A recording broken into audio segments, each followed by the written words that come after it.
Jangan pernah menilai buku dari sampulnya. Atau bisa dibilang jangan pernah menilai seseorang hanya dari penampilannya saja. Bisa jadi orang yang mukanya terlihat jahat sebenarnya adalah orang yang sangat baik.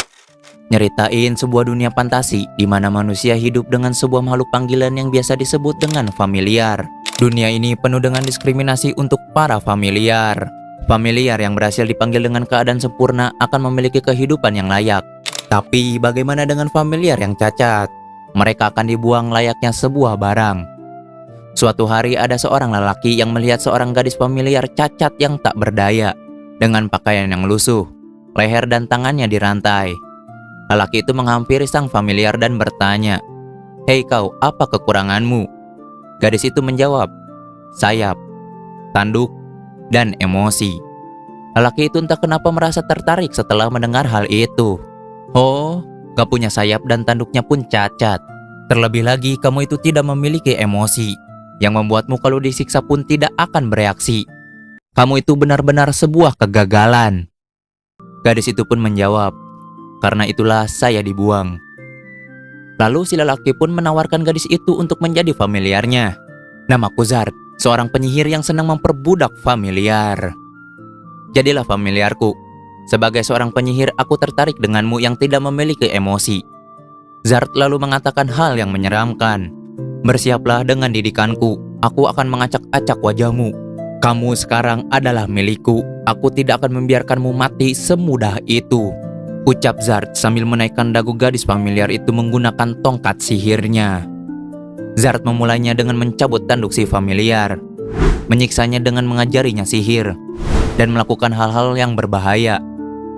Dan berbahagialah. Dan Zard pun melamar familiarnya. Bentar, melamar? Itu adalah pertanyaan gua yang muncul ketika pas awal baca manga ini.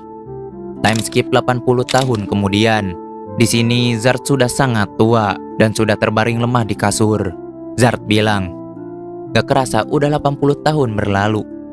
Pada akhirnya kamu tidak pernah menangis ataupun tertawa sekalipun, Kanon." Kanon adalah nama yang diberikan Zard untuknya. Ternyata selama ini Zard memberinya latihan keras dan melakukan hal-hal yang berbahaya demi Kanon ini bisa mandiri dan bertahan hidup tanpa dirinya ketika Zard ini sudah tiada. Karena familiar memiliki hidup yang panjang, bahkan bisa sampai ratusan tahun. Lalu Zard memohon atau memberikan perintah terakhir pada Kanon.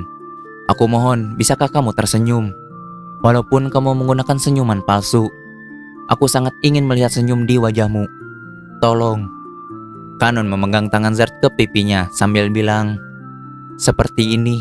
Kanon akhirnya menunjukkan emosinya untuk pertama kalinya. Setelah itu Zard bilang, "Sudah kuduga aku tidak salah," ucap Zard dengan rasa haru. Lalu akhirnya Zard pun mengembuskan nafas terakhirnya. "Lihatlah suamiku, aku menangis untuk pertama kalinya," ucap Kanon sambil memegang erat tangan Zard. Setelah itu Zard pun dimakamkan. Dan Kanon memiliki keinginan untuk berpetualang menolong para familiar yang tidak beruntung seperti dirinya dulu. Dan juga sambil mengenang tempat-tempat yang pernah ia kunjungi bersama suaminya. Dan manga ini ditutup dengan Kanon yang tersenyum. Pada akhirnya, yang membuat seseorang berharga bukanlah tubuh yang sempurna, bukan juga kekuatan yang luar biasa atau wajah yang indah, melainkan ada atau tidaknya seseorang yang mau melihat nilai di balik segala kekurangannya.